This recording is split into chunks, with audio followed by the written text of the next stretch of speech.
नमस्कार। मैं वीके शास्त्री अपने चैनल के माध्यम से आप सभी दर्शकों का बहुत बहुत स्वागत करता हूं। ग्रहों के महामंत्री, ज्ञान, धन, संतान, विवाह और भाग्य के कारक देवगुरु बृहस्पति 27 अप्रैल को मेष राशि में उदित हो चुके हैं और 1 मई 2024 तक मेष राशि में ही गोचर करेंगे। मेष राशि मंगल की राशि है और मंगल गुरु के परम मित्र हैं। ऐसे में मंगल की राशि में गोचर करते हुए देवगुरु अत्यंत शुभ फल प्रदान करेंगे। जब कोई ग्रह अस्त होता है तो वो अपना पूरा फल नहीं दे पाता, लेकिन जैसे ही अस्त से उदित होता है नए बल, नई ऊर्जा के साथ अपना पूरा फल देना आरंभ कर देता है। और गुरु का उदित होना आप सभी जातकों के लिए अत्यंत शुभ फल देने वाला है। सबसे पहला प्रभाव तो आप यही देखेंगे कि मई और जून में विवाह के सर्वाधिक शुभ मुहूर्त बन रहे हैं और ये देवगुरु की ही कृपा है, क्योंकि देवगुरु विवाह के कारक होते हैं। हालांकि देवगुरु के साथ 30 अक्टूबर तक राहु भी है, लेकिन अगर आपने राहु को मैनेज कर लिया, अपने आप को राहु के कारक तत्वों से जोड़ लिया, तो यही गुरु राहु की युति आपको वो सब कुछ देने वाली है जो आप पाना चाहते हैं। तो गुरु के उदित होने का कुंभ राशि के जातकों के जीवन पर क्या प्रभाव पड़ेगा, इसी का विश्लेषण करेंगे इस वीडियो में। यह विश्लेषण आपके चंद्र राशि के आधार पर किया जा रहा है और वीडियो के अंत में मैं आपको राहु और गुरु दोनों के उपाय बताऊंगा और आप उपाय अवश्य कीजिएगा। दूसरी बात, कमेंट बॉक्स में किसी भी अनजान व्यक्ति के द्वारा दिए गए नंबर पर भूल करके भी कांटेक्ट मत कीजिएगा, आपके साथ फ्रॉड हो सकता है। तो ये है कुंभ राशि के जातकों की कुंडली। देवगुरु बृहस्पति का गोचर आपकी कुंडली के पराक्रम भाव में है और यहाँ देवगुरु लाभ के भाव और धन के भाव के स्वामी होकर के पराक्रम भाव में गोचर कर रहे हैं और भाग्य के भाव पर दृष्टि डाल रहे हैं। इसके अलावा गुरु की दृष्टि सप्तम भाव पर है और गुरु की दृष्टि एकादश भाव पर है और राहु आपकी कुंडली के लग्न के भाव के स्वामी हैं। तो इस तरह गुरु और राहु आपकी कुंडली के 6 महत्वपूर्ण भावों के स्वामी और 6 महत्वपूर्ण भावों को प्रभावित कर रहे हैं। अब आपका प्रश्न ये होगा कि गुरु और राहु साथ हैं और गुरु राहु का चांडाल योग बनेगा, तो कैसे पूरा फल देंगे। तो मैं आपको बता दूं कि राहु को एक्टिवेट कर दीजिए, गुरु स्वतः एक्टिवेट हो जाएंगे। राहु क्या हैं? विदेश के कारक हैं। अब आप ये प्रश्न करेंगे कि जहाँ भी राहु का जिक्र होता है तो मैं विदेश पर विशेष बल देता हूँ। तो आप बताएं, आज के समय में कौन नहीं है जो विदेश से किसी न किसी तरह से संबंध ना रखता हो।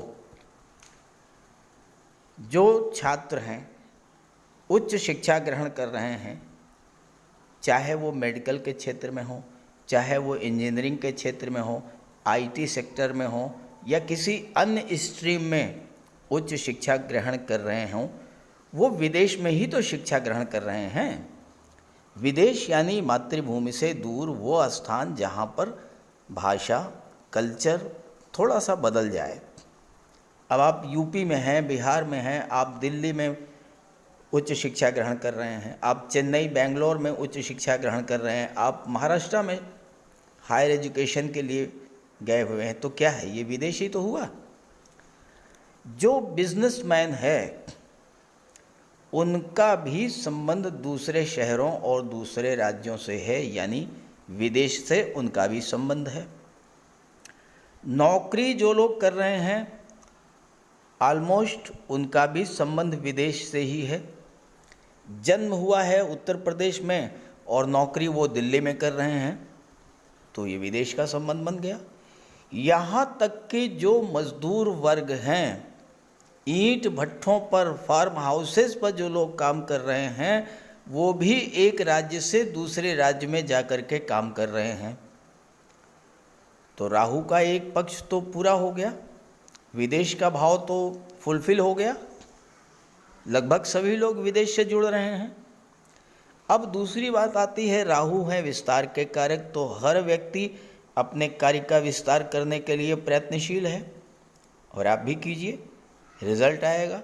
क्योंकि गुरु भी विस्तार के कारक हैं, राहु भी विस्तार के कारक हैं, राहु असीम विस्तार के कारक हैं।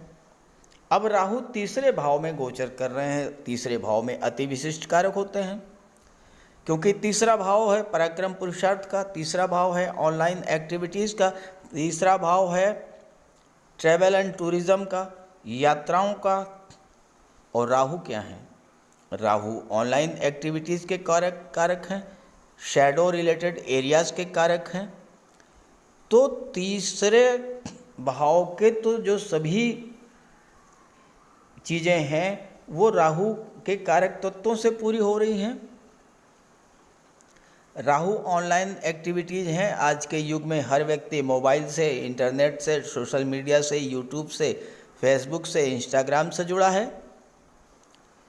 तो अब आप एक प्रश्न यहाँ पर ये भी करेंगे कि भाई राहु के तीसरे भाव में तो सारा कार्य राहु ही कर रहे हैं, फिर गुरु क्या करेंगे?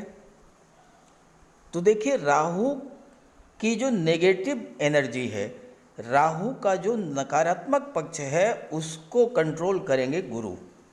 गुरु क्या करते हैं? गुरु शिक्षक हैं, गुरु काउंसलर हैं, गुरु एडवाइज़र हैं, गुरु मार्गदर्शक हैं, रास्ता दिखाते हैं। तो राहु की जो सकारात्मक एनर्जी है उसको बूस्टअप करेंगे। राहु आपके लग्न के स्वामी है। देखिए 11 लिखा हुआ है, 11 का मतलब कुंभ राशि। कुंभ राशि के स्वामी राहु भी होते हैं और शनि भी होते हैं। तो राहु आपके लग्न के स्वामी हैं, यानी आपके व्यक्तित्व में बहुत बड़ा परिवर्तन ला देंगे, सकारात्मक परिवर्तन। राहु आपको चतुर चालाक बना देंगे, गुरु आपको ज्ञान देंगे, बुद्धिमान बना देंगे। और गुरु और राहु जब एक साथ होकर के भाग्य भाव पर दृष्टि डालेंगे तो भाग्य का पूरा सपोर्ट आपको मिलेगा। गुरु राहु की सप्तम दृष्टि भाग्य पर पड़ेगी। भाग्य, पराक्रम, पुरुषार्थ, ज्ञान, बुद्धि, चतुराई, चालाकी, जब सारी चीज़ें आपके साथ होगी तो फिर लाभ क्यों नहीं मिलेगा? अब जैसा मैंने आपको शुरू में बताया, सप्तम भाव जो कि विवाह का होता है, और कुंभ राशि के जातकों के लिए गुरु का ये गोचर बहुत ही शुभ है। मैंने आपको बताया कि मई और जून में सर्वाधिक शुभ मुहूर्त हैं विवाह के। आपकी राशि अगर कुंभ राशि है, आप विवाह के लिए प्रयत्नशील हैं, काफ़ी दिनों से आप प्रयास कर रहे हैं, बात नहीं बन रही थी। आप देख लीजिएगा 27 अप्रैल के बाद बात बन जाएगी, आपका रिश्ता फाइनल हो जाएगा, आपका विवाह भी हो जाएगा। अब यहाँ एक चीज़ है, फिर भी आप कहेंगे कि राहु का नेगेटिव असर तो होगा। जी हाँ, होगा। अगर आप खुद ही आलस्य करेंगे, अपने आप को खुद ही इलीगल एक्टिविटीज से जोड़ लेंगे, तो फिर गुरु क्या करेंगे? राहु का नेगेटिव एस्पेक्ट यही तो है, इलीगल एक्टिविटीज़। और जब आप इलीगल एक्टिविटीज से जुड़ेंगे तो फिर डर भी पैदा होगा, भय भी पैदा होगा, डिप्रेशन भी होगा, घबराहट भी होगी, तमाम तरह की समस्याएं होंगी। तो इसमें गुरु का क्या दोष है भाई? ये तो आप पर है ना। आप राहु के सकारात्मक पक्ष को अपना के चलिए, नेगेटिव चीज़ों की वो जाइए ही मत। फिर आप देख लीजिए कि गुरु जो हैं वो लाभ के भाव के स्वामी हैं और धन के भाव के भी स्वामी हैं आपके कुंडली में, तो आपको हर तरह का लाभ देने को तत्पर हैं और धन का संचय भी कराएंगे। यहाँ पर गुरु गोचर करेंगे तो संतान का लाभ, शिक्षा का लाभ, धन का लाभ और आपके सोशल सर्किल का विस्तार करेंगे। समाज में आपका मान सम्मान प्रतिष्ठा बढ़ेगी और साथ ही साथ समाज के प्रतिष्ठित व्यक्तियों से आपके संपर्क सूत्र अच्छे होंगे। और चूँकि भाग्य भाव पर दृष्टि डाल रहे हैं तो भाग्य के सपोर्ट से धन मिलेगा और भाग्य के ही सपोर्ट से धन का संचय भी होगा। 12वां भाव, दूसरा भाव परिवार का होता है। गुरु विस्तार के कारक हैं, परिवार का विस्तार करेंगे, संतान का जन्म होगा या किसी सदस्य का विवाह होगा। ये सारी चीज़ें आपके लिए इस गोचर काल में होने जा रही हैं। और चूंकि आपके लग्न के स्वामी शनिदेव हैं, लग्न में ही गोचर कर रहे हैं, और शनिदेव विदेश के स्वामी हैं और राहु के मित्र हैं, और राहु विदेश के कारक हैं, तो इस समय आपके लिए विदेश से हर तरह का संबंध जो है वो लाभ प्रदान करने वाला होगा। छात्रों के लिए तो बहुत ही अच्छा है, उच्च शिक्षा के लिए विदेश जाने का प्रबल योग है, भाग्य पूरी तरह से सपोर्ट कर रहा है, गुरु का, पिता का मार्गदर्शन मिलेगा। हाँ, एक बात आपको बहुत महत्वपूर्ण मैं बता दूं कि इस पूरे गोचर काल में विशेष करके 30 अक्टूबर से पहले अगर आप यात्रा पर जाते हैं, तीर्थ यात्रा पर जाते हैं, देव दर्शन के लिए जाते हैं, या एक बार भी आप गंगा स्नान कर लेते हैं, आप निश्चित रूप से जान लीजिए कि 7.5 का जो दूसरा चरण आप पर गतिमान है, इसका कोई भी असर आप पर नहीं होने जा रहा है। अगर आपने एक बार भी गंगा स्नान कर लिया, राहु पॉजिटिवली एक्ट करते हुए आपको हर तरह का लाभ देंगे। सप्तम पर दृष्टि है, व्यापार का विस्तार करेंगे, पार्टनरशिप में व्यापार कर रहे हैं उसमें आपको सफलता मिलेगी, दाम्पत्य सुखों में वृद्धि होगी। हाँ, थोड़ा बहुत तनाव, मनमुटाव ये तो चलता रहता है नॉर्मल, कोई विशेष बात फिलहाल गुरु और राहु की वजह से नहीं होने जा रही है। फिर भी और बेहतर लाभ आपको मिले तो इसके लिए आप गुरु का भी उपाय कीजिएगा और राहु का भी उपाय कीजिएगा। तो बात करते हैं उपायों पर। कुंडली में देवगुरु बृहस्पति का बहुत ही महत्वपूर्ण स्थान है, क्योंकि देवगुरु कुंडली के पंचम और नवम भाव के कारक होते हैं। पंचम भाव से संतान का विचार किया जाता है, शिक्षा का विचार किया जाता है, और नवम भाव से भाग्य का विचार किया जाता है। गुरु ग्रह भाग्य के लिए जिम्मेदार माने जाते हैं, और किसी भी कार्य की सफलता के लिए देवगुरु का मजबूत होना बहुत ज़रूरी है। जब कुंडली में देवगुरु मजबूत होते हैं तो भाग्य का साथ मिलता है, जिस काम में हाथ डालते हैं वो सफल होता है, विवाह समय से होता है, शिक्षा अच्छी मिलती है, गुरु की कृपा रहती है, धन की प्राप्ति होती है। तो देवगुरु के लिए कुछ उपाय बताने जा रहा हूँ, उपाय ज़रूर कीजिएगा।